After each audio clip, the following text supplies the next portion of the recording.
你係你媽咪要死開生黃嘅係嘛？係啊。係啊，咩情況啊？佢死咗幾耐啦？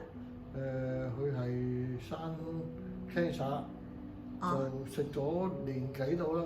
而家佢個癌變指數就低咗好多，同埋咧嗰啲照過 X 光咧，佢個肺部有黑點，但係再覆診嗰時咧，即係差唔多半年後再覆診咧，就冇晒嗰啲黑點啦。咁啊，而家身體都好，都冇咩唔舒服。每日朝頭早溝水咯，溝清水就食一包咯。本來佢照 X 光咧就有黑點嘅個肺部，即係好，佢話好多黑點嘅。